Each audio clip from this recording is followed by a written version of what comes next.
Tout le monde ignorait le petit garçon, transi de froid. Mais la fillette pauvre arrêta son vélo, ôta sa seule veste et le serra contre elle pour le réchauffer sans savoir qu'il était le fils d'un milliardaire en fuite. Avant de plonger dans l'histoire, imaginez la scène, un soir d'automne à Lyon, balayé par un vent coupant qui faisait tourbillonner les feuilles dorées sur les pavés humides. Lila Moreau, 7 ans, pédalait lentement sur son vieux vélo rose, écaillé dans la rue des Tilleuls. Son petit panier en osier était rempli de biscuits, faits maison, soigneusement emballés, dans des sachets transparents, chacun portant une étiquette écrite à la main. Les douceurs de Lila, 2 €. Ses cheveux blonds volaient autour de son visage tandis qu'elle faisait teinter la clochette, fixée au guidon, biscuits maison tout frais. Sa voix était douce, mais décidée, bien que les passants pressés l'ignorent, comme toujours. Depuis 8 mois, Lila faisait cela chaque jour après l'école, depuis que sa mère était tombée malade. Les médecins avaient dit que c'était ses poumons et qu'il fallait des médicaments coûteux que leur assurance ne couvrait pas. Alors, chaque soir, Lila cuisait des biscuits avec les dernières miettes de farine et de sucre et les vendait dans les rues pour acheter les remèdes de sa mère. Parfois, elle gagnait assez, parfois non. Ce jour-là avait été particulièrement mauvais, seulement 3 sachets vendus. Et le soleil déclinait déjà, colorant le ciel de nuances oranges et violettes. Son estomac grondait, mais elle l'ignora comme toujours. C'est alors qu'elle le vit un petit garçon pas plus de 5 ans, recroquevillé contre le mur de la quincaillerie, Martin les bras autour des genoux. Il portait un pull bleu marine d'apparence chère, mais aucune veste. Ses cheveux bruns, en désordre, son visage sali par les larmes, tout son corps tremblait violemment dans l'air glacial du soir. Lila freina net. Elle observa les passants. Un homme en costume jeta un coup d'œil et continua. Une femme chargée de sacs accéléra un adolescent. Les écouteurs dans les oreilles, ne le vit même pas. Mais Lila, elle le vit. Elle posa son vélo contre le mur et s'approcha du garçon, lentement, comme sa mère lui avait appris à approcher un animal effrayé. « Coucou », dit-elle doucement, en se mettant à sa hauteur. « Ça va ». Le garçon leva vers elle de grands yeux verts, pleins de peur. Ses lèvres étaient bleues. « Je ne trouve plus mon papa », murmura-t-il d'une voix tremblante. Il criait « J'ai eu peur, j'ai couru. Et maintenant je ne sais plus où je suis. » Le cœur de Lila se serra. Sans réfléchir, elle déboutonna sa fine veste violette, la seule qu'elle possédait, et l'enroula autour des épaules du garçon. Le froid la mordit aussitôt à travers son vieux pull, mais elle s'en moqua. « Ça va aller », chuchota-t-elle en resserrant la veste. « Comment tu t'appelles » ? « Ethan, répondit-il. « Moi, c'est Lila. Ne t'inquiète pas, Ethan, on va retrouver ton papa. » Elle lui tendit la main. « Tu peux te lever. » Le garçon hocha la tête et saisit sa main. Lila l'aida à grimper sur le guidon de son vélo, le stabilisant prudemment. « Tiens-toi bien d'accord, on va aller dans un endroit chaud. » Elle commença à pédaler lentement dans les rues assombries de Lyon, ignorant que quelques pâtés de maisons plus loin, un homme cherchait désespérément chaque coin de rue, sa berline noire, les portières ouvertes, le téléphone à l'oreille, criant aux policiers de retrouver son fils. Elle ne savait pas que ce petit garçon, tremblant, s'appelait Ethan Blanc, fils de Michel Blanc, magnate de l'immobilier, dont le visage ornait les couvertures des magazines économiques du pays. Elle ne savait pas non plus que 40 minutes plus tard, lorsqu'elle atteindrait enfin le petit centre social du 5e arrondissement, et porterait Ethan à l'intérieur, un père en larmes surgirait fou de soulagement, découvrant son fils sain et sauf, dans les bras d'une fillette pauvre, sans manteau, dans le froid mordant.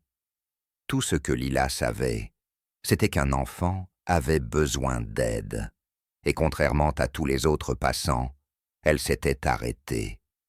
Michel Blanc n'avait jamais connu la véritable peur avant cet après-midi-là. Il avait affronté des conseils d'administration hostiles, des rivaux d'affaires impitoyables, même des menaces de mort venues de concurrents, mais rien n'égalait la terreur de perdre son fils. La dispute avec la sœur de sa défunte épouse Patricia avait été explosive.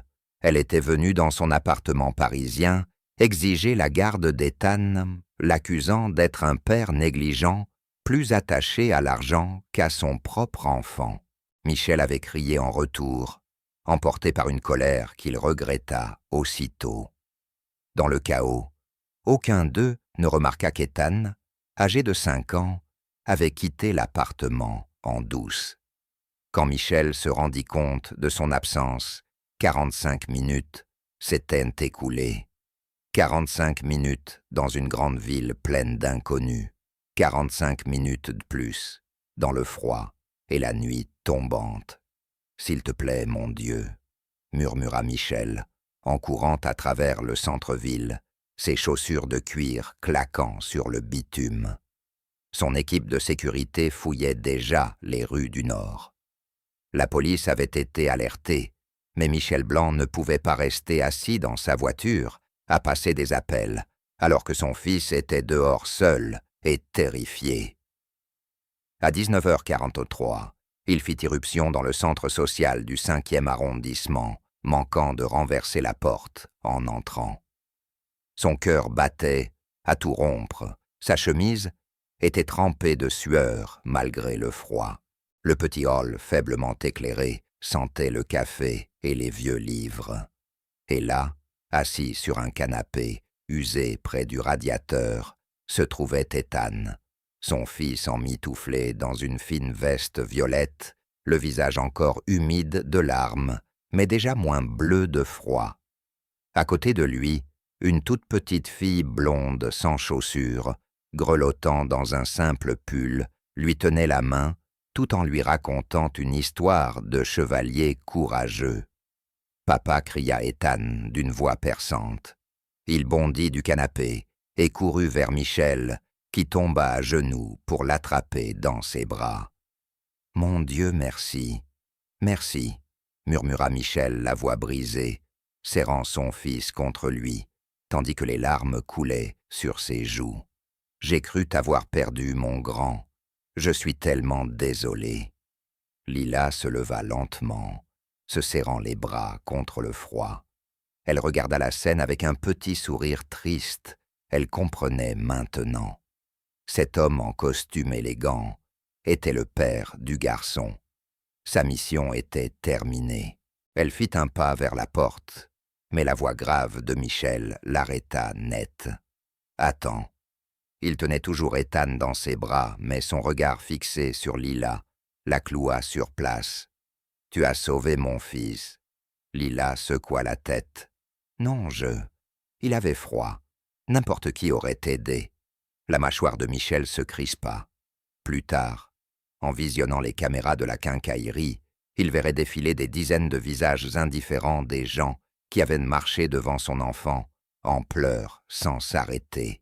Des dizaines, mais cette petite fille, spiète nue tremblante, s'était arrêtée. « Comment t'appelles-tu » demanda-t-il doucement. « Lila Moreau, monsieur.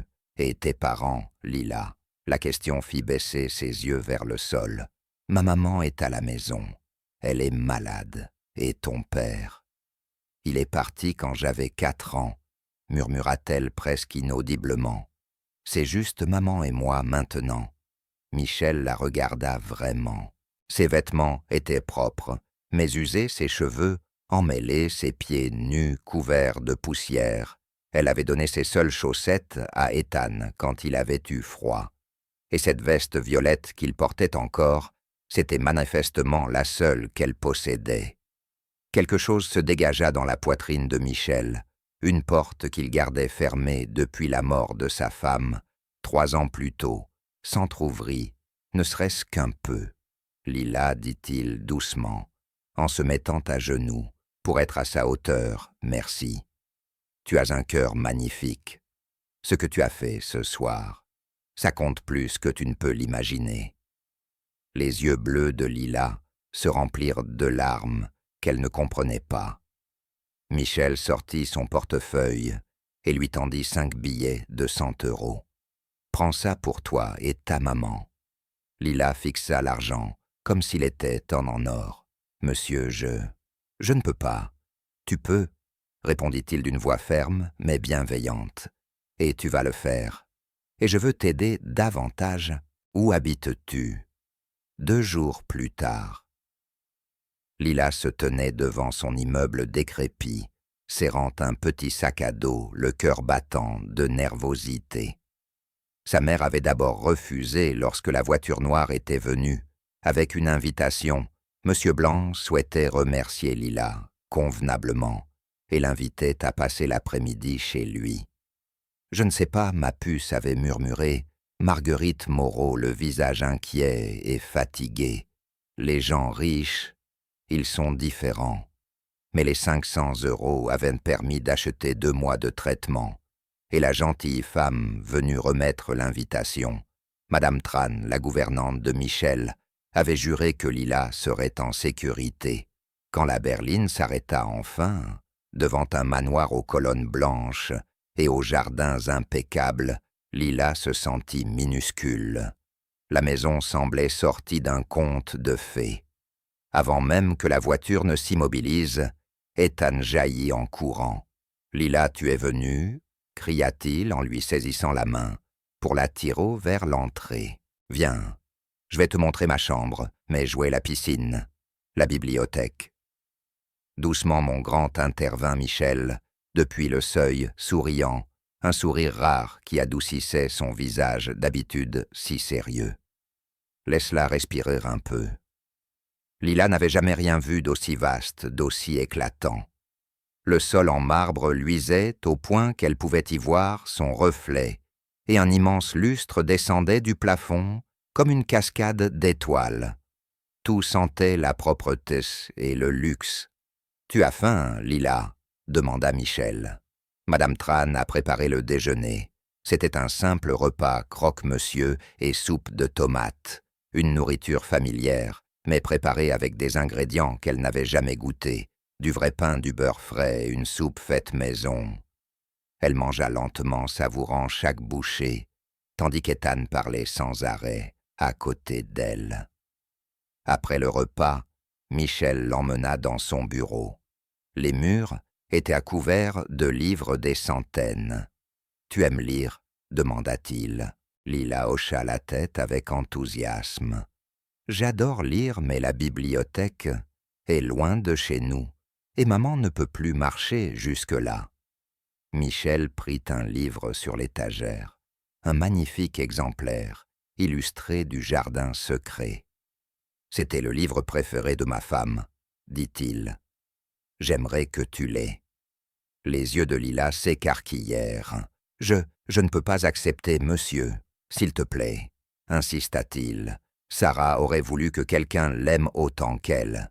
Sa voix se brisa légèrement, en prononçant le nom de sa défunte épouse. Elle croyait en la bonté, poursuivit-il. Elle aurait adoré ce que tu as fait pour Ethan. Au fil de l'après-midi, Michel observa les 2 enfants jouer ensemble. Depuis la mort de sa mère, Ethan n'avait plus ri ainsi. Et cette petite fille, au cœur d'or, ramenait la lumière dans une maison longtemps plongée dans l'ombre. Une idée germa alors dans l'esprit de Michel, une idée folle, peut-être, mais qui semblait être exactement ce dont les 2 enfants avaient besoin. Ce soir-là, Michel raccompagna Lila chez elle. Quand la voiture s'arrêta devant l'immeuble délabré, le contraste fut saisissant. Peinture écaillée, fenêtres brisées, un échange suspect dans l'allée.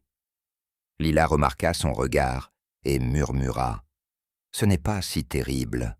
On s'en sort. » Michel l'accompagna jusqu'à sa porte.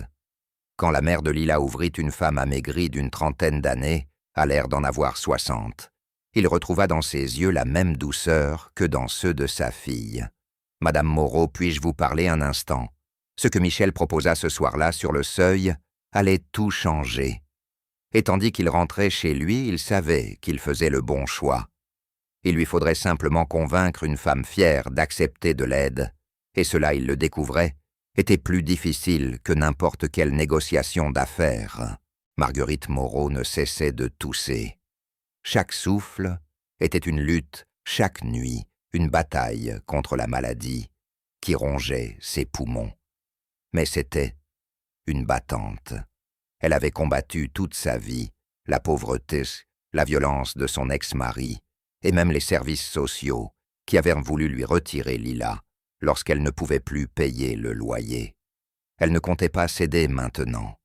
Pourtant, l'offre de Michel Blanc lui faisait trembler les mains. « Soyons clairs, Madame Moreau, » dit Michel assis dans son petit salon, sur un canapé usé. « Je ne vous propose pas la charité, je vous propose un partenariat. » Le regard de Marguerite se durcit.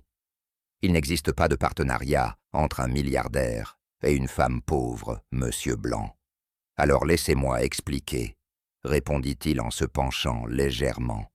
Ethan n'a pas souri, vraiment souri, depuis la mort de sa mère il y a 3 ans. Mon travail m'éloigne trop souvent. J'ai engagé des nounous, des précepteurs, des psychologues, mais aucun n'a réussi à lui rendre sa joie. Jusqu'à Lila. Marguerite jeta un coup d'œil vers la porte de la chambre où sa fille dormait paisiblement, pour la première fois depuis des semaines.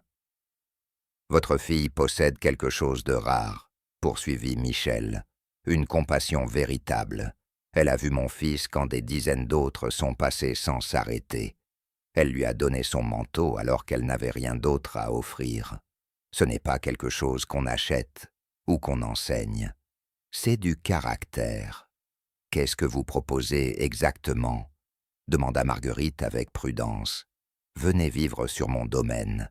Il y a une maison d'amis sur la propriété, 3 chambres entièrement meublées, indépendantes. Vous auriez votre intimité. Je prendrai en charge tous vos frais médicaux. Je vous obtiendrai les meilleurs spécialistes. En échange, Lila et Ethan grandiront ensemble. Elle serait sa compagne de jeu, son amie, irait à la même école privée, aurait les mêmes chances. » Marguerite laissa échapper un rire amer. « Vous voulez faire de ma fille la camarade rémunérée de votre fils ?» ?»« Non, » répondit Michel, d'un ton ferme. « Je veux donner à 2 enfants qui se complètent une vraie chance d'être amis. Je veux aider une femme qui s'épuise à survivre. Et je veux honorer la mémoire de ma femme en faisant ce qu'elle aurait fait et sans hésiter. Sarah croyait profondément en l'entraide, Madame Moreau. Elle aurait aimé Lila. Et quand vous en aurez assez de jouer les sauveurs, quand la nouveauté sera passée, que deviendrons-nous » Michel sortit un dossier de sa mallette. « Ce contrat vous garantit un logement pour 20 ans, des soins médicaux à vie et un fonds pour les études de Lila. C'est légalement contraignant. Si vous décidez de partir, l'aide continuera malgré tout. » Marguerite fixa les papiers, les larmes aux yeux. « Pourquoi feriez-vous cela ?»« Parce qu'il y a 3 jours, j'ai failli perdre mon fils, et une petite fille pieds nus l'a sauvé. Ce n'est pas une dette qu'on rembourse avec de l'argent, Madame Moreau. Mais je peux m'assurer qu'elle n'aura plus jamais à choisir entre des chaussures et un repas. Et je peux m'assurer que vous verrez votre fille grandir. » Une violente quinte de toux la secoua alors. Des taches de sang apparurent sur le mouchoir qu'elle pressait contre sa bouche. Quand la crise s'apaisa, elle leva vers Michel un regard épuisé. « J'ai besoin de réfléchir. »« Bien sûr, prenez le temps qu'il faut, » répondit-il en se levant. « Mais Madame Moreau, cette toux empire. Les médecins que j'ai consultés estiment qu'il vous reste 6 mois sans traitement intensif. Avec vous pourriez vivre encore plusieurs années. Ne laissez pas la fierté priver Lila de sa mère. Lorsqu'il partit, Marguerite resta dans l'obscurité, écoutant la respiration paisible de sa fille dans la pièce voisine. Cet après-midi-là, sa fille était rentrée rayonnante, parlant de livres de jardin et d'un petit garçon, devenu son ami. Quand donc Lila avait-elle semblé aussi heureuse pour la dernière fois, Marguerite prit sa décision. Elle accepterait l'offre non pour elle-même, mais pour sa fille. Lila méritait plus que cette vie de lutte, elle méritait la chance que Michel Blanc leur offrait. Pourtant, au moment de signer les papiers 2 jours plus tard, une crainte ne la quittait pas dans ce monde de richesse et de privilèges. Sa douce et humble Lila garderait-elle la bonté qui avait sauvé la vie d'un petit garçon? Le jour du déménagement arriva un samedi d'octobre au ciel clair. Lila se tenait dans la chambre de la maison d'amis, désormais sienne, incapable de croire ce qu'elle voyait.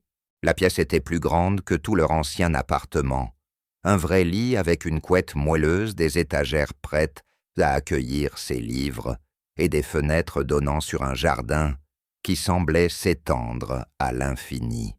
« Tu aimes ?» s'exclama Ethan, bondissant à côté d'elle, les yeux verts, brillants d'excitation. « Ma chambre est dans la maison principale, mais on pourra jouer tous les jours. Et Madame Tran fait les meilleurs biscuits, et il y a une balançoire. Ethan respire, rit Michel depuis la porte. Il avait pris congé fait rare pour les aider à s'installer. Laisse à Lila le temps de s'habituer. Mais Lila souriait déjà le plus grand sourire que Michel lui ait jamais vu. « C'est parfait, » murmura-t-elle. « Merci, Monsieur Blanc. Appelle-moi Michel. Tu fais partie de la famille maintenant. » Ces mots planèrent dans la maison, comme une bénédiction. Les semaines suivantes, les 2 enfants devinrent inséparables. La douceur de Lila apaisait l'énergie débordante d'Ethan. Ils faisaient leurs devoirs, ensemble, jouaient dans le jardin, construisaient d'immenses cabanes de couverture dans la bibliothèque. L'état de santé de Marguerite s'améliora considérablement. Les spécialistes engagés par Michel mirent en place un nouveau traitement, et la maison d'amis fut équipée de tout ce dont elle avait besoin. Pour la première fois depuis des années, elle ne luttait plus pour survivre, elle vivait. Mais tout n'était pas parfait. À la nouvelle école de Lila, la prestigieuse Académie Saint-Exupéry, elle sentit le poids de la différence. Les autres enfants portèrent des vêtements de marque, parlèrent de vacances au ski et de maisons d'été sur la côte d'Azur. Ils regardèrent les robes simples et les chaussures d'occasion de Lila avec un mépris à peine caché. « C'est qui ?» elle chuchota Madison, une fille du groupe à la cantine. « Pourquoi elle mange avec Ethan Blanc ?»« J'ai entendu dire qu'elle est pauvre, » répondit une autre. Vraiment pauvre, Monsieur Blanc la recueillit par pitié. Les joues de Lila s'enflammèrent, mais elle baissa la tête et continua de manger son sandwich. Ethan, sans se douter de rien, parlait avec enthousiasme du projet de science qu'ils préparaient ensemble. Mais Madison n'en resta pas là. Un jour après les cours, elle bloqua Lila près des casiers. « Tu sais que tu n'as rien à faire ici, hein? Ce n'est pas ton monde. Tu fais semblant. » Lila serra les poings, mais se rappela les mots de sa mère. « Ne laisse pas la méchanceté te rendre méchante, ma chérie. »« Je sais que je suis différente, » répondit-elle calmement. « Mais je suis ici parce que je suis l'amie d'Ethan, et c'est tout ce qui compte. » Madison éclata d'un rire cruel. « Amie, c'est comme ça que tu appelles ça.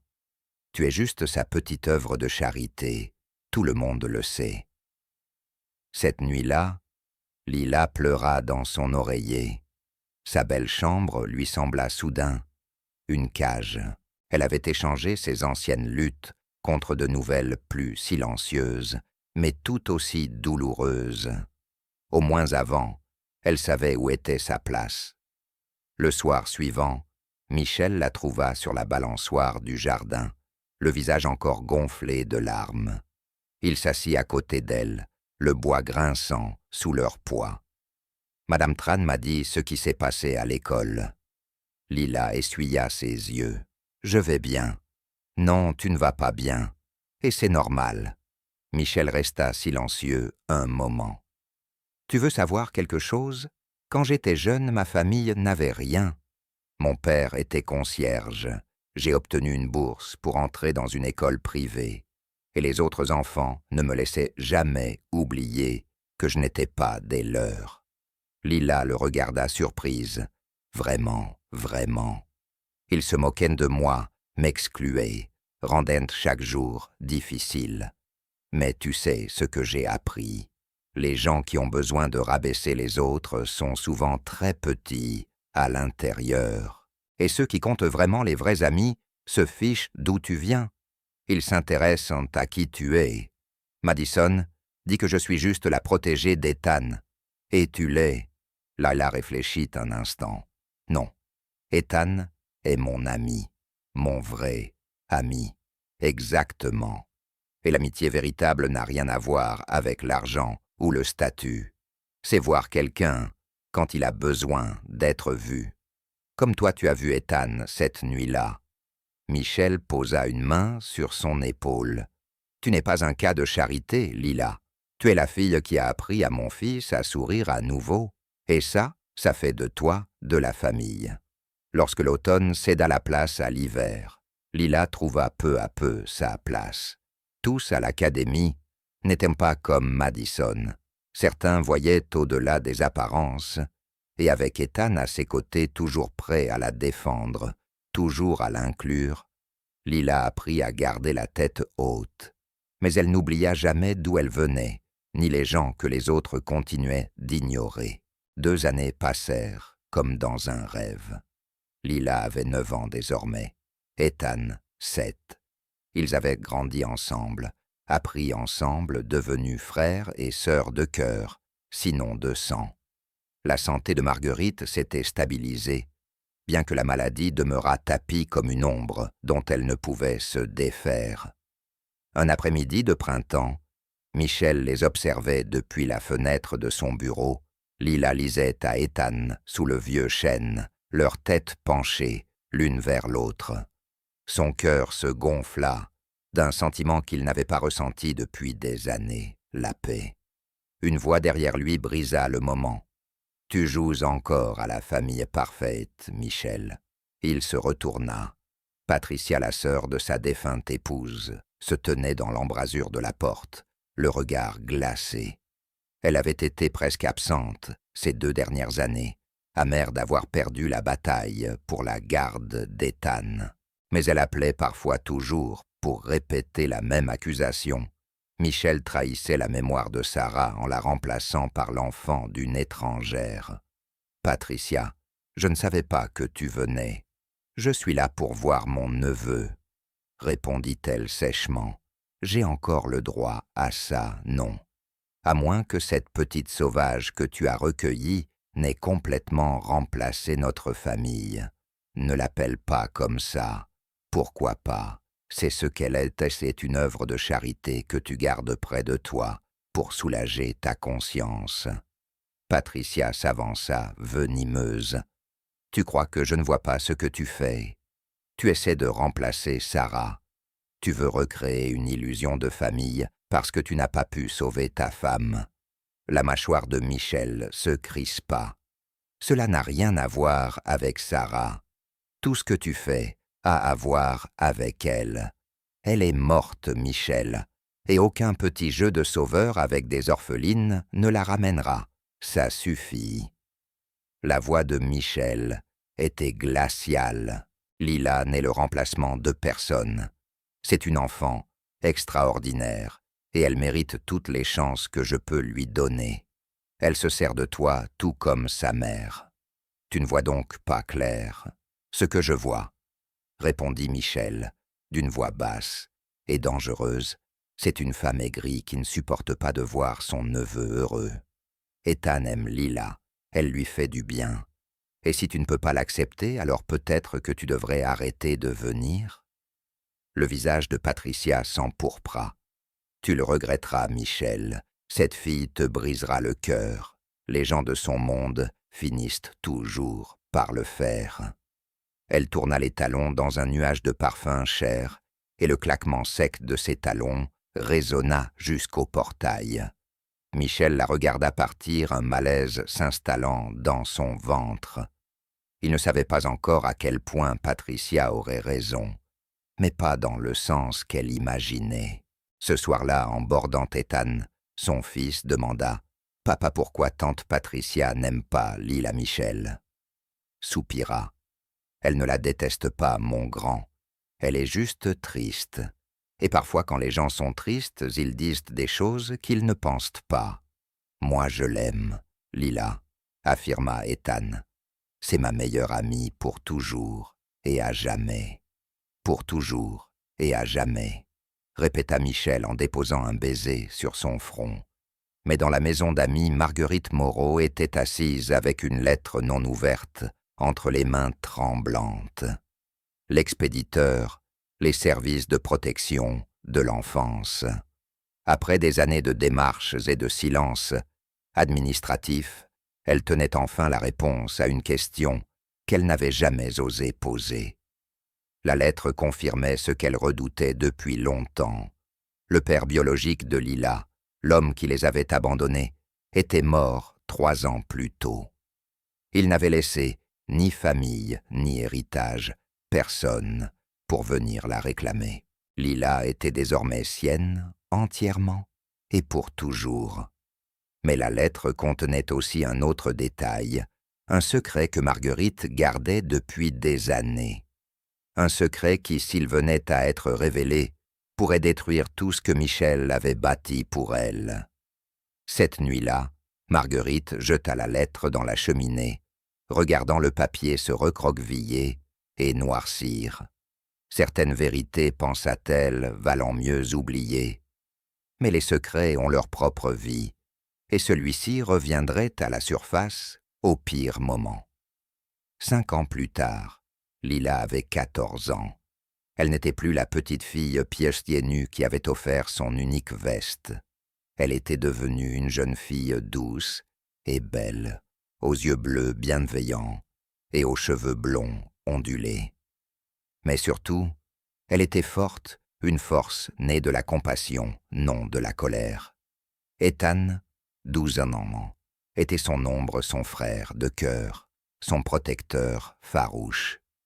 Lila était réfléchie douce, lui impulsif et audacieux. Ensemble, ils formaient un équilibre parfait. Michel les observait avec fierté, penchés sur leurs devoirs dans la bibliothèque. Son empire immobilier s'était encore agrandi, mais ses 2 enfants restaient son plus grand trésor, surtout Lila, devenue la fille qu'il n'avait jamais eue. Pourtant, l'adolescence apportait de nouveaux défis. « Papa, on peut parler ?» demanda Lila un soir en entrant dans son bureau, l'air nerveux. Michel leva les yeux de son ordinateur. « Toujours. Qu'y a-t-il ? » ?»« C'est à propos de l'université. J'ai regardé certaines écoles. Il y a des programmes incroyables à Lyon et à Paris. Mais c'est loin, et je ne sais pas si je devrais... » La voix de Michel était ferme, mais bienveillante. « Lila, tu peux aller où tu veux. L'argent n'est pas un problème. La distance non plus. Ce qui compte, c'est l'endroit où tu pourras t'épanouir. Mais maman et Ethan, ta mère veut que tu suives tes rêves tout comme moi. Et Ethan s'en sortira. Il te manquera terriblement, mais il s'en sortira. » Michel lui adressa un sourire doux. « Cela fait 9 ans que tu penses d'abord aux autres. Il est temps de penser un peu à toi. » Les larmes montèrent aux yeux de Lila. « Je ne sais pas comment faire ça. »« Alors il est temps d'apprendre, » répondit-il avec tendresse. Mais apprendre à se mettre en priorité s'avéra bien plus difficile qu'elle ne l'imaginait. Cette même semaine, Marguerite s'effondra dans le jardin. La maladie progressait en silence, malgré les traitements. Elle fut transportée d'urgence à l'hôpital, et les visages des médecins parlèrent avant leurs mots. 6 mois, dit l'oncologue d'une voix basse. Peut-être 1 an avec un traitement intensif. Je suis désolé. Lila resta assise au chevet de sa mère, tenant sa main amaigrie. Je ne vais nulle part, maman. Je reste près de toi. Je reporterai mes études. Non, répondit Marguerite d'une voix faible mais farouche. Absolument pas. Je n'ai pas accepté l'aide de Michel pour que tu gâches ton potentiel à t'occuper d'une femme mourante. Tu ne vas pas mourir, tu vas te battre. Ma chérie, murmura Marguerite, avec un sourire triste. Je me bats depuis 14 ans. Je suis fatiguée mais pas malheureuse. Tu sais pourquoi? Parce que j'ai eu la chance de te voir grandir, de te voir devenir cette jeune femme, belle, gentille, brillante. C'est plus que tout ce que j'aurais pu rêver, maman. S'il te plaît, écoute-moi. Marguerite serra la main de sa fille avec une force inattendue. Il y a quelque chose que je dois te dire à propos de ton père, sur qui il était vraiment. Mais avant qu'elle ne puisse continuer, une quinte de toux violente la secoua sanglante et suffocante. Les infirmières accoururent. Lila fut repoussée tandis que les machines s'affolaient, et le secret que sa mère s'apprêtait à révéler resta prisonnier de son souffle coupé. Des heures plus tard, Marguerite fut stabilisée, plongée dans un sommeil médicamenteux. Le moment était perdu. Lila s'assit dans le couloir de l'hôpital, la tête entre les mains. Ethan la trouva là, s'asseyant à côté d'elle sans un mot. Il prit simplement sa main, comme elle avait pris la sienne 9 ans plus tôt, quand il avait peur et froid. « Elle va s'en sortir, » murmura-t-il. « Elle doit s'en sortir. » Mais ils s'avèrent tous les deux qu'ils mentaient. Et à cet instant entouré de murs blancs et de l'odeur d'antiseptique, Lila sentit le sol se fissurer sous ses pieds. Dans l'ombre du parking de l'hôpital, Patricia Ashford observait son téléphone collé à l'oreille. « Oui, j'en suis certaine, la mère est mourante. C'est notre chance. Fouillez plus profondément dans leur passé. Il doit bien y avoir quelque chose, n'importe quoi, que nous puissions utiliser. » De l'autre côté du fil, l'enquêteur privé hésita. « Madame Ashford, vous êtes sûre de vouloir ça? La fille n'a rien fait de mal. C'est juste une enfant. »« C'est une sangsue, » trancha Patricia froidement. « Elle et sa mère se sont accrochées à ma famille et refusent de lâcher prise. Mon neveu mérite mieux. Faites votre travail, ou je trouverai quelqu'un d'autre. » Elle raccrocha les lèvres serrées. Elle avait essayé d'être patiente. Elle avait attendu que Michel retrouve la raison. Mais 9 ans plus tard, il s'était attaché à cette fille plus que jamais. Il envisageait même de l'adopter officiellement. C'était inacceptable. L'héritage de Sarah ne pouvait pas être sali par une gamine des rues qui jouait à la princesse. Patricia ferait en sorte que cela n'arrive jamais, quel qu'en soit le prix. David Tran, l'enquêteur qu'elle avait engagé, détestait parfois son travail, et c'était l'un de ces moments. Il était assis dans son petit bureau, les yeux fixés sur le dossier intitulé « Vérification de passé ». Lila Moreau. Tout ce qu'il avait trouvé jusqu'ici était impeccable. Trop impeccable même. Marguerite Moreau avait été une mère dévouée, malgré la pauvreté. Lila n'avait jamais eu d'ennui, obtenait d'excellentes notes, faisait du bénévolat dans des foyers pour sans-abri. Cette fille était presque une sainte. Mais Patricia voulait du scandale, et Patricia payait bien. Alors David fouilla plus loin. Il retraça le passé de Marguerite à travers ses anciens emplois, ses adresses, ses séjours à l'hôpital. Puis il tomba sur un rapport de police scellé datant de 15 ans à Lyon. Il fallut 3 jours et 2 pots de vin illégaux pour y accéder. Ce qu'il lut glaça son sang. L'ex-mari de Marguerite, Jean Moreau, ne s'était pas seulement enfui, c'était un criminel violent, liés au crime organisé, trafic de drogue, extorsion, agression. Il avait purgé 8 ans de prison avant de mourir dans une rixe, 3 ans après son incarcération, l'année même où Lila avait trouvé Ethan. Mais le pire n'était pas là. Le pire se cachait dans les annexes de l'arrestation. Jean Moreau faisait l'objet d'une enquête pour blanchiment d'argent, à travers les chantiers de Blanc Immobilier, la société de Michel. Il tentait de faire chanter Michel Blanc lorsqu'il avait été arrêté. David s'appuya contre le dossier de sa chaise, le cœur battant, à tout rompre. Est-ce que Marguerite savait? Est-ce que Lila savait? Toute leur histoire, la rencontre fortuite, le milliardaire reconnaissant le sauvetage parfait, était-elle vraiment un hasard? Ou quelque chose de calculé? Il n'y croyait pas. Il avait visionné les enregistrements de surveillance de Lila toute la semaine. La jeune fille était sincère, douce, sans aucune idée de quelque lien que ce soit entre son passé et Michel Blanc. Mais Patricia ne s'en soucierait pas.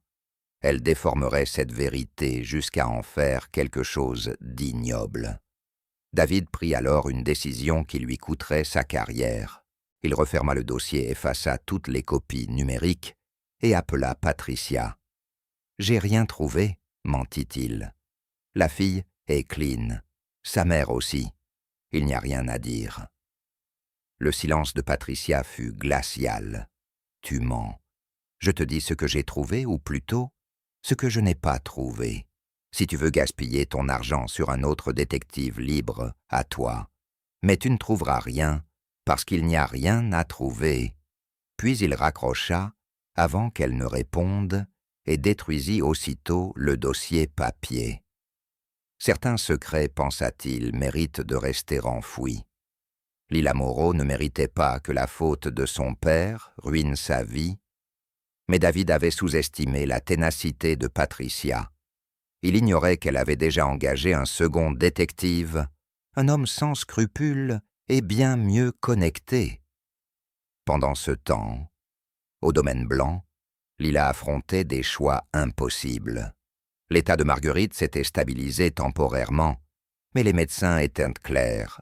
C'était du temps, emprunté 1 an tout au plus. « Je reste », annonça Lila un soir à Michel. « J'ai décidé d'aller à l'université de Lyon.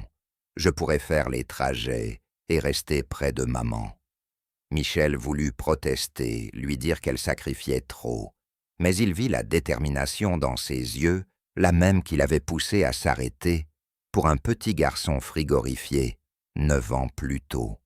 « D'accord, dit-il doucement, mais promets-moi quelque chose. Quand le moment viendra, promets-moi que tu t'autoriseras à pleurer et que tu continueras à vivre. » Lila hocha la tête, mais ils savaient tous deux qu'elle mentait. Elle n'avait jamais su penser à elle, ce n'était pas dans sa nature. Ce soir-là, Ethan frappa à sa porte. À 12 ans, il était grand pour son âge, tout en bras et jambes, avec ses yeux verts sérieux qui semblaient parfois trop mûrs. « Je ne veux pas que tu partes à la fac, » lâcha-t-il d'un coup.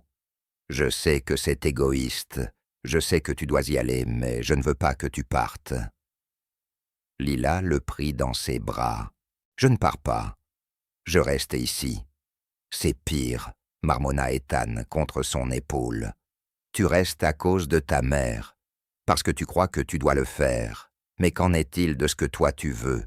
Ce que je veux, c'est être là pour maman, pour toi, pour ton père, pour cette famille. C'est tout pour moi. Promets-moi une chose, » dit Ethan, reprenant les mots de Michel. « Promets-moi que quoi qu'il arrive, tu n'oublieras jamais que tu mérites d'être heureuse toi aussi. » Lila promit. Encore un mensonge, encore un sacrifice. C'était tout ce qu'elle savait donner. Le deuxième enquêteur engagé par Patricia s'appelait Marcus Webb, et la morale ne faisait pas partie de son vocabulaire. Il retrouva les rapports de police scellés, la connexion entre Jean Moreau et Blanc Immobilier, et surtout il découvrit quelque chose que David Chen avait manqué, une lettre. Jean Moreau avait écrit depuis la prison, 3 mois avant sa mort, une lettre adressée à Marguerite, envoyée à une ancienne adresse, à Lyon. Le courrier avait été retourné comme non distribuable et entreposé dans un centre de tri postal. Marcus l'obtint par des moyens qui l'auraient été probablement conduit en prison si quelqu'un avait posé trop de questions. Dans cette lettre, Jean confessait avoir tenté de faire chanter Michel Blanc, avec des preuves de malversation dans ses projets de construction. Il affirmait avoir des documents cachés dans un coffre à Marseille et joignait une clé ainsi qu'un numéro de boîte. Marcus apporta la lettre à Patricia. Elle la lut 3 fois, son sourire s'élargissant à chaque lecture. « C'est ça, murmura-t-elle. C'est comme ça qu'on prouvera que cette femme a ciblé Michel délibérément. Elle savait que son mari avait des informations compromettantes sur les Blancs. Toute leur histoire de sauvetage était une mise en scène pour s'approcher de lui. » Marcus secoua la tête. Le calendrier ne colle pas. Jean Moreau est aux morts avant que Lila ne trouve Ethan. Marguerite ne pouvait pas connaître cette lettre. Elle a été retournée, jamais ouverte. « On ne dira pas ça à Michel ?» répondit Patricia, les yeux brillants d'une satisfaction cruelle. « On lui montrera juste le lien. Laisse-le tirer ses propres conclusions. Une fois le doute semé, il grandira. Il remettra tout en question, le hasard, le destin Marguerite. Et s'il se disait qu'elle avait tout planifié, ce n'est pas une preuve de quoi que ce soit. La fille est innocente. La fille est le rappel vivant de tout ce qui ne va pas dans cette situation, » répliqua Patricia sèchement. « Mon neveu mérite une vraie famille, pas une orpheline recueillie par pitié. » Marcus prit son paiement et quitta la maison dégoûté de lui-même. Il avait accompli bien des besognes douteuses dans sa carrière, mais ruiner la vie d'une adolescente lui parut particulièrement ignoble. Ce soir-là, Patricia demanda à voir Michel. Elle entra dans son bureau, un dossier à la main, le visage grave. « Michel, il faut qu'on parle du père de Lila. » Michel leva les yeux de son travail, aussitôt sur ses gardes. Quoi à propos de lui? Patricia déposa les documents sur le bureau, les registres d'arrestation, la connexion avec Blanc Immobilier, la lettre retournée. Elle les présenta avec un ton faussement neutre, laissant les faits parler d'eux-mêmes, tout en omettant soigneusement la chronologie, prouvant que Marguerite ne pouvait rien savoir. « Je ne dis pas que Marguerite a orchestré tout ça, » commença-t-elle, sa voix dégoulinant de sollicitude feinte. « Mais tu ne trouves pas ça étrange? Son mari enquêtait sur ton entreprise. Et soudain, des années plus tard, sa fille tombe par hasard sur ton fils. Tu ne crois pas que tu mérites de connaître toute la vérité? » Michel fixa les documents, l'esprit en ébullition. Il voulait rejeter tout cela d'un revers de main, mettre Patricia à la porte. Mais le doute insidieux, venimeux, commença à s'infiltrer. « Cela ne prouve rien, » finit-il par dire. « Jean Moreau est mort avant que Lila ne rencontre Ethan. Marguerite ne pouvait pas planifier ça. »« Peut-être pas consciemment, » insista Patricia. « Mais peut-être qu'elle avait fait des recherches sur toi.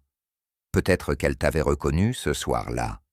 Peut-être que toute cette histoire n'est pas aussi innocente qu'elle en a l'air.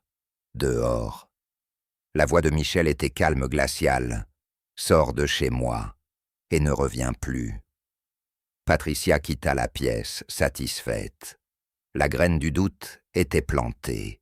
Elle n'avait plus qu'à attendre qu'elle germe, mais elle commit une erreur fatale. Elle sous-estima l'amour que Michel Blanc portait à Lila Moreau. Et elle oublia qu'un amour véritable ne s'effondre pas à la première ombre. Michel resta seul dans son bureau, des heures durant les yeux fixés sur les papiers. Il repensa à 9 années de tendresse, de rire de confiance, 9 années de bonté pure d'amour, désintéressé de loyauté sans faille. 9 années où Lila était devenue la fille qu'il n'avait jamais eue. Non, se dit-il enfin, quel que soit ce lien entre Jean Moreau et son entreprise, ce n'était qu'une coïncidence. Cela devait l'être, parce que l'alternative croire que Lila avait agi par calcul, que Marguerite l'avait manipulé, détruirait en lui quelque chose d'irréparable. Cette nuit-là, Michel jeta les documents dans la cheminée et les regarda se consumer, se recroqueviller et noircir, tout comme Marguerite avait brûlé la lettre des années plus tôt. Mais le mal était fait. Les mots de Patricia résonnaient encore dans son esprit. Et tard, le soir incapable de dormir, Michel se surprit à se demander que ne savait-il pas encore des femmes Moreau. Quels autres secrets leur passé cachaient-ils? Une fois fissurée, la confiance est presque impossible à reconstruire, et Patricia le savait. Marguerite Moreau mourut un mardi matin de novembre, la main de Lila, dans une main celle de Michel, dans l'autre. Ses dernières paroles furent « Prends soin de ma fille ».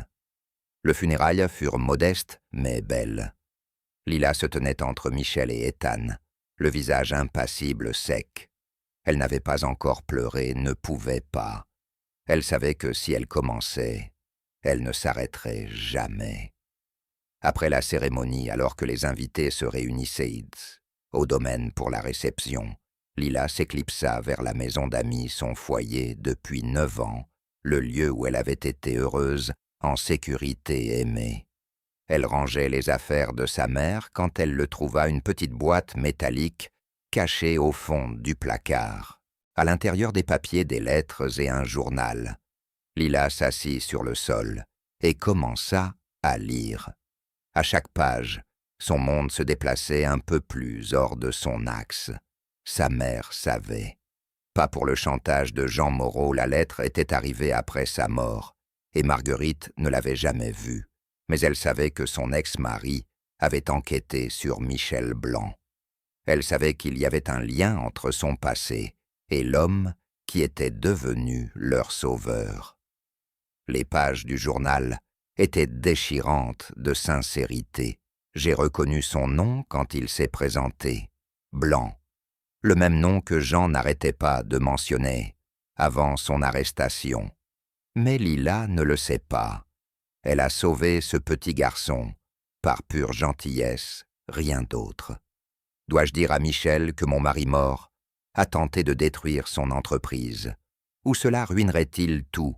J'ai décidé de me taire. Ce lien ne veut rien dire. Jean est mort.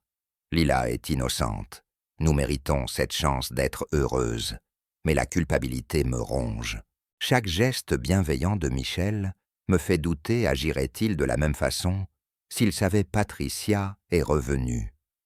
Elle pose des questions. Elle se doute de quelque chose. Je dois protéger Lila. Je dois protéger la famille que nous avons construite. Mais comment protège-t-on les gens de la vérité? Le journal s'arrêtait 6 mois plus tôt. Mais il restait un autre document dans la boîte, une lettre adressée à Lila, à ouvrir après la mort de Marguerite. Les mains tremblantes, Lila brisa le sceau. Ma très chère Lila, si tu lis cette lettre, c'est que je ne suis plus là, et que tu as découvert la vérité que je n'ai jamais eu le courage de te dire.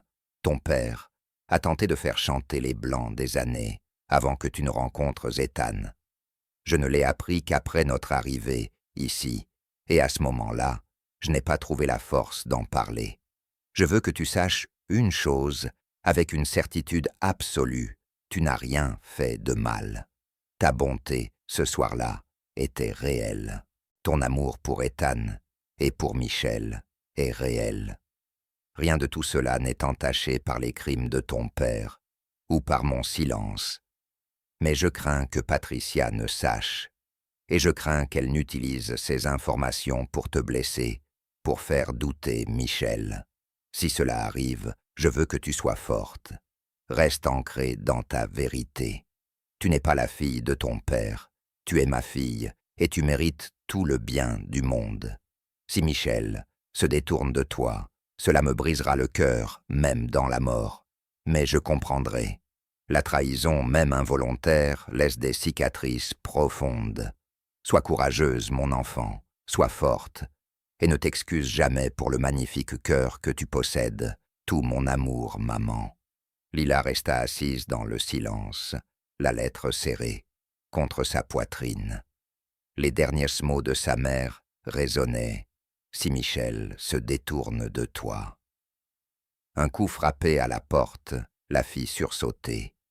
Michel se tenait sur le seuil, le visage pâle. « Patricia vient de m'envoyer un email », dit-il d'une voix basse. « Des documents à propos de ton père, du chantage du lien avec mon entreprise. » Le cœur de Lila s'arrêta. « Michel, Tu savais ? » ?»« Non. Je viens de l'apprendre. Le journal de maman. » Elle leva les papiers d'une main tremblante. « Je te jure que je ne savais pas. Le soir où j'ai trouvé Ethan, je ne savais pas qui tu étais. J'ai juste vu un petit garçon effrayé qui avait besoin d'aide, c'est tout. Je te le jure, c'est tout. » Michel la regarda. Vraiment, regarda. Il vit la vérité dans ses yeux, la peur, la détresse, mais aussi 9 années d'amour, de loyauté et de bonté pure. Patricia avait misé sur le doute, mais elle avait oublié une chose. Michel Blanc connaissait les gens. Il avait bâti un empire sur la lecture des cœurs, sur la confiance en son instinct. Et chaque fibre de son être lui criait que Lila disait la vérité. « Je te crois, dit-il simplement. » La retenue de Lila se brisa. Elle éclata en sanglots, tout son corps secoué par la douleur, la peur et le soulagement mêlés. Michel s'agenouilla et la prit dans ses bras. « Je te crois, ma chérie, je te crois. Et rien ne changera cela. Mais le lien, mon père. Les fautes de ton père ne sont pas les tiennes, » répondit Michel doucement. « Et le silence de ta mère venait de la peur, pas de la malveillance. Toi, tu es exactement celle que j'ai toujours connue, ma fille, à tous les sens du terme. Patricia essaiera de me détruire. Qu'elle essaye. » Michel serra la mâchoire. « Elle va découvrir ce qui arrive quand on s'en prend à ma famille. » Cette nuit-là, Michel appela ses avocats. Au matin, Patricia reçut une injonction légale de cesser toute communication, ainsi qu'une notification lui retirant définitivement le droit de voir Ethan sans la présence de Michel. Sa campagne pour détruire Lila s'était retournée contre elle, mais le mal psychologique était déjà fait. Lila s'était renfermée, hantée par l'héritage de son père et torturée par le secret de sa mère. Même l'amour inconditionnel de Michel ne pouvait effacer totalement la blessure. Une semaine plus tard, Ethan la trouva sur la balançoire du jardin, le même endroit où Michel l'avait consolée des années plus tôt. « Tu restes ma sœur », lança-t-il d'une voix ferme. « Rien ne changera ça, ni Patricia, ni ton père, ni rien. » Lila leva les yeux vers ce garçon, désormais presque aussi grand qu'elle, celui qui avait été son repère pendant 9 ans. « Et si je ne méritais pas cette famille, c'est la chose la plus stupide que tu aies jamais dite. » Ethan s'assit à côté d'elle. « Tu m'as donné ton manteau quand tu n'avais rien. Tu as toujours été là pour mes cauchemars, mes mauvais jours, tout. Si quelqu'un mérite cette famille, c'est toi. Ton père pourrait me renvoyer. Légalement, il en aurait le droit. Arrête, juste arrête. » Ethan lui prit les mains. « Papa t'aime, moi aussi. On est une famille. Point final. » Et pour la première fois depuis la mort de sa mère, Lila sentit qu'elle pouvait peut-être y croire. 6 mois passèrent. Lila fêta ses 15 ans. Avec l'encouragement de Michel, elle commença à voir une thérapeute pour affronter son deuil et le traumatisme causé par les révélations de Patricia. Lentement, douloureusement, elle apprit à guérir. Michel tint sa promesse de faire d'elle officiellement sa fille. Les papiers d'adoption furent déposés et par un matin d'avril ensoleillé, Lila Moreau devint Lila Blanc. Le nom sonnait étrange sur sa langue, mais juste comme un retour à la maison. « Tu n'étais pas obligé de faire ça, » dit-elle en sortant du tribunal, les documents à la main. « Si je devais. » Michel s'arrêta et la regarda dans les yeux. « Lila, tu dois comprendre une chose. Tu n'es pas un cas de charité. Tu n'es pas ici parce que je me sentais redevable. Tu es ici parce que tu es ma fille. Les papiers ne font qu'officialiser ce qui est vrai depuis des années. » Des larmes coulèrent sur le visage de Lila, mais pour la première fois depuis longtemps, c'étaient des larmes de joie. Ethan la prit dans ses bras dès qu'ils franchirent la porte. « Maintenant tu es vraiment ma sœur, » dit-il en riant. « Légalement, tu ne pourras plus jamais m'échapper. » La vie reprit peu à peu un nouveau rythme.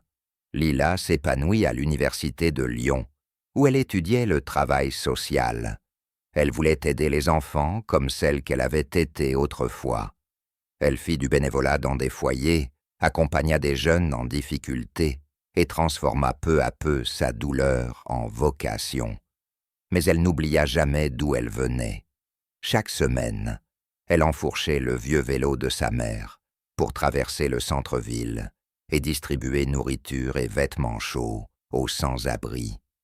Quand on lui demandait pourquoi elle faisait tout cela, elle répondait toujours la même chose, parce que tout le monde mérite d'être vu. Le jour de l'anniversaire de la mort de Marguerite, Lila se rendit au cimetière avec des fleurs fraîches. Michel et Ethan l'accompagnaient silencieux, debout derrière elle, pendant qu'elle s'agenouillait devant la pierre tombale. « Tu me manques, maman, » murmura-t-elle. « Mais je vais bien. Nous allons bien. Tu serais fière de la famille que nous sommes devenus. » En quittant le cimetière, son téléphone vibra, un courriel venait d'arriver. Elle le lut les yeux écarquillés. « Qu'est-ce qu'il y a ?» demanda Michel. « C'est une femme nommée Carol Henderson, » répondit Lila, la voix tremblante. « Elle dit qu'elle était la sœur de mon père. Ma tante, elle a vu un article sur mon adoption et veut me rencontrer. » L'instinct protecteur de Michel s'alluma immédiatement. « Tu n'es pas obligé d'y aller. Je veux y aller, » répondit Lila avec calme. « J'ai besoin de comprendre cette partie de mon histoire. Pas pour la justifier, mais pour la comprendre. Maman n'a jamais parlé de la famille de papa. Peut-être qu'il y a des gens bien. Peut-être que j'ai des cousins, une famille qui ne se résume pas à ses crimes. » La rencontre eut lieu 2 semaines plus tard, dans un petit café tranquille. Carol Henderson était une femme d'une 50aine d'années, menue avec des yeux doux et les mêmes cheveux blonds que Lila. Elle apporta des photos des images de Jean Moreau, enfant, avant que la drogue et la violence ne le défigurent. « Il n'a pas toujours été mauvais, » dit Carol doucement. « C'était mon grand frère. Il me protégeait, mais l'addiction détruit les gens. Elle l'a détruit. Je ne cherche pas d'excuses. Ce qu'il a fait est impardonnable. Mais je voulais que tu saches qu'il a été humain, un jour imparfait, brisé, mais humain. » Lila contempla les photos d'un petit garçon, souriant, qu'elle n'avait jamais connu. Son père, un étranger. « Merci, » dit-elle enfin, « pour m'avoir montré ça, pour avoir pris contact. » « Tu ressembles à notre mère, » répondit Carol, les yeux humides. « Elle t'aurait adoré. Elle est morte avant ta naissance, mais elle aurait été si fière. En apprenant à connaître la famille de son père, le bon comme le mauvais, l'amour et la tragédie, un autre morceau de sa guérison s'emboîta. Elle comprit qu'elle n'était pas définie par les crimes de Jean Moreau, mais qu'elle n'avait pas non plus à effacer cette partie de son histoire. Ce soir-là, Michel la trouva dans la bibliothèque, entourée des photos que Carol lui avait données. « Ça va ?» demanda-t-il. « Oui, je crois que oui. » Lila leva les yeux vers lui. « J'ai passé des années à craindre d'avoir hérité de son obscurité, de sa violence, de sa capacité à blesser. Mais je réalise maintenant que je ne suis pas lui. Je suis la fille de ma mère. Je suis ta fille, et c'est à moi de choisir qui je deviens. » Michel s'assit près d'elle. « Tu as déjà choisi, dit-il avec douceur. Et tu as choisi la bonté encore et encore. Je veux honorer la mémoire de maman, reprit Lila. J'y ai réfléchi. Et si on créait une fondation pour aider les familles touchées par des maladies incurables, pour qu'aucun enfant n'ait à vendre des gâteaux dans la rue pour payer les médicaments de sa mère. Le sourire de Michel était fier et plein de chaleur. C'est une idée magnifique. On l'appellera l'espoir de Marguerite. À l'approche de l'été, la famille Blanc trouva son équilibre. Lila guérissait, Ethan s'épanouissait, et Michel avait trouvé la paix, celle de savoir qu'il honorait la mémoire de sa femme, non pas en la remplaçant, mais en ouvrant à nouveau son cœur à l'amour. Mais la vie a toujours sa manière de nous tester, quand on pense avoir trouvé la stabilité. Et l'épreuve finale approchait. 7 ans plus tard, Lila Blanc se tenait sur la scène du centre de convention de Lyon, le cœur battant, tandis qu'elle faisait face à une foule de plus de 2000 personnes. À 22 ans, elle avait obtenu son diplôme avec mention décrochée, un master en travail social, et dirigeait désormais la fondation L'Espoir de Marguerite, qui avait aidé plus de 500 familles confrontées à la maladie. Mais ce soir-là était différent. C'était le gala annuel, et Lila s'apprêtait à raconter une histoire qu'elle avait gardée secrète pendant des années. Michel était assis au premier rang, aux côtés d'un Ethan de 19 ans tous deux, en smoking. Ethan serra la main de son père, sachant ce qui allait venir. Ils avaient entalé Lila à préparer ce discours pendant des semaines. « Bonsoir », dit Lila d'une voix calme, malgré sa nervosité. « La plupart d'entre vous me connaissent comme la directrice de l'Espoir de Marguerite. Mais ce soir, je veux vous dire comment cette fondation a vraiment commencé. Pas avec des formulaires ou des collectes, mais un soir de novembre, il y a 15 ans, quand une petite fille, effrayée, a pris une décision qui a tout changé. La salle se tut. Lila prit une profonde inspiration et continua. « J'avais 7 ans, dit-elle. Je vendais des biscuits dans la rue pour payer les médicaments de ma mère. J'avais faim, j'avais froid, et je portais ma seule veste. Ce soir-là, j'ai trouvé un petit garçon de 5 ans, assis contre un mur de briques tremblant dans l'air glacé. Des dizaines de personnes étaient repassées devant lui. Mais moi, je me suis arrêté. » La voix de Lila se brisa légèrement. Je lui ai donné ma veste.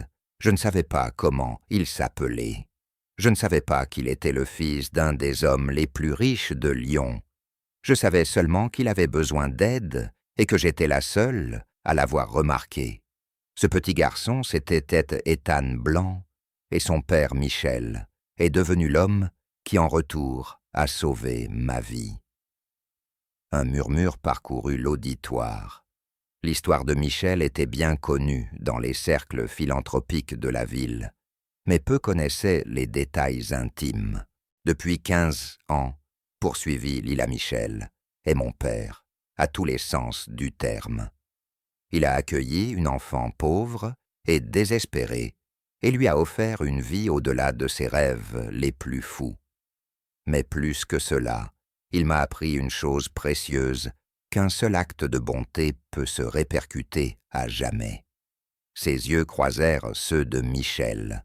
Ce que la plupart des gens ignorent, c'est que mon père biologique était un criminel. Il a tenté de faire chanter l'entreprise de Michel des années avant ma naissance. Quand j'ai découvert ce lien, j'ai cru que j'allais tout perdre, que les fautes d'un père que je n'ai jamais connu allaient détruire la famille que j'avais construite. Mais Michel m'a regardé et m'a dit « Les péchés de ton père ne sont pas les tiens. Il a choisi l'amour plutôt que le doute.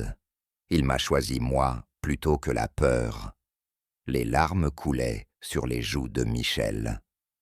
Ethan passa un bras autour de ses épaules. « Ce soir, » annonça Lila d'une voix plus forte, je veux partager une nouvelle. La Fondation L'Espoir de Marguerite s'agrandit. Nous lançons le programme Seconde Chance, une initiative destinée aux enfants de parents incarcérés, ces enfants qui portent le poids de crimes qu'ils n'ont pas commis. Parce que je sais ce que c'est d'être jugé pour les erreurs d'un autre, et je sais ce que c'est quand quelqu'un voit au-delà jusqu'à qui vous êtes vraiment. La salle explosa d'applaudissements, mais Lila n'avait pas terminé. Il y a une dernière chose. Papa Ethan venait me rejoindre. Michel et Ethan échangèrent un regard surpris. Cette partie n'était pas prévue, mais ils montèrent sur scène. Lila les prit tous deux dans ses bras, puis se tourna vers le micro. Il y a 15 ans, j'ai donné ma veste à un petit garçon apeuré parce que je ne pouvais pas supporter de le voir souffrir. C'était la décision la plus facile de ma vie. Mais ce qui est venu après, l'amour, la famille, la vie que nous avons bâtie, cela a été bien plus difficile. Cela a demandé de la confiance, du pardon, du courage et de la grâce. Elle se tourna vers eux. Michel, tu m'as appris que la famille ne se définit ni par le sang, ni par l'obligation, mais par le choix répété, chaque jour, d'aimer même quand c'est difficile. Ethan, tu m'as appris que la véritable amitié dépasse toutes les barrières, la richesse, les circonstances, la douleur et la peur. Tu as été mon repère, mon ancre, mon frère. Puis elle regarda le public. Nous vivons dans un monde qui nous apprend à détourner les yeux de la souffrance, à nous protéger, à ne pas nous mêler des affaires des autres. Mais je suis ici ce soir parce qu'il y a 15 ans, j'ai refusé de passer à côté d'un enfant qui pleurait. Et cet instant de compassion a sauvé 2 vies, la sienne et la mienne. L'ovation qui suivit fut assourdissante, mais Lila ne l'entendit presque pas. Elle était serrée dans les bras de son père, Ethan, les rejoignant dans une étreinte pleine d'amour. 3 êtres unis par la bonté et la gratitude. Plus tard, après le gala, alors que les invités étaient repartis, ils s'assirent tous les 3 dans le jardin, sous le vieux chêne, où Lila avait jadis lu des histoires. À Ethan enfant le même arbre, où Michel l'avait trouvé en pleurs après les moqueries de Madison. Cet arbre avait tout vu. « Je suis fier de toi, ma chérie, » dit doucement Michel. « Ta mère le serait aussi. » Toutes les 2, répondit Lila, avec un sourire attendri. Maman Marguerite et Sarah. Je pense parfois à Sarah, ta première femme, la mère d'Ethan. Je ne l'ai jamais connue, mais je sais qu'elle était bonne, qu'elle croyait en l'aide aux autres. J'espère honorer sa mémoire aussi. Les yeux de Michel s'embuèrent de larmes. Tu le fais chaque jour. Ethan s'allongea dans l'herbe, les yeux tournés vers les étoiles. Tu penses parfois à cette nuit, à ce qui se serait passé si tu avais juste continué ton chemin. Lila y pensait souvent. Oui. Je pense à quel point il aurait été facile de me dire que quelqu'un d'autre s'en occuperait. Comme il est facile pour nous tous de justifier notre indifférence, mais je pense aussi à comment un seul choix, un seul moment d'attention a créé, nous, cette famille. C'est fou, murmura Ethan. Tous ces hasards qui ont dû s'aligner ma fuite, au bon moment, toi, sur cette rue-là, papa nous trouvant au centre communautaire. Si un seul détail avait changé, rien de tout cela n'existerait. Peut-être que ce n'était pas une coïncidence, dit Michel pensivement. Peut-être que certaines choses sont faites pour arriver, que l'univers met les gens sur notre chemin pour une raison. Lila posa la tête sur l'épaule de son père. « Je ne sais pas si je crois au destin, » murmura-t-elle, « mais je crois au choix. J'ai choisi de m'arrêter. Tu as choisi de me faire confiance. Nous nous sommes choisis chaque jour même quand c'était difficile. Ce n'est pas le destin, c'est l'amour. Un silence paisible tomba sur eux, seulement troublé par le chant des grillons et le bruissement doux des feuilles. Papa dit soudain, « Ethan, tu te souviens quand j'étais petit et que je t'ai demandé si Lila resterait avec nous pour toujours ?» « Oui, » répondit Michel en souriant. « Tu devais avoir 8 ans. Je crois que j'ai dit pour toujours et à jamais. » « Et je t'ai cru, » ajouta Ethan. « Je te crois encore. » Lila sourit à travers ses larmes. « Pour toujours et à jamais. Pour toujours et à jamais. » répéta Michel en serrant ses 2 enfants contre lui. Sous les étoiles, Lila pensa à la fillette de 7 ans qu'elle avait été pieds de main nus affamée, vendant des biscuits pour survivre. Cette petite fille n'aurait jamais pu imaginer cet instant, ni rêver qu'un simple geste de bonté mènerait à une famille, à une fondation, à une vie dédiée à aider les autres. Elle pensa à Marguerite, sa mère, qui s'était battue avec acharnement pour offrir à sa fille une vie meilleure, qui avait gardé des secrets douloureux pour protéger leur bonheur et qui avait aimé d'un amour assez fort pour transcender la pauvreté, la maladie et la peur. Elle pensa à Jean Moreau, son père biologique, un homme qu'elle n'avait jamais connu, dont les crimes avaient presque tout détruit, mais dont la sœur Carole était devenue, contre toute attente, une source de guérison et de lien.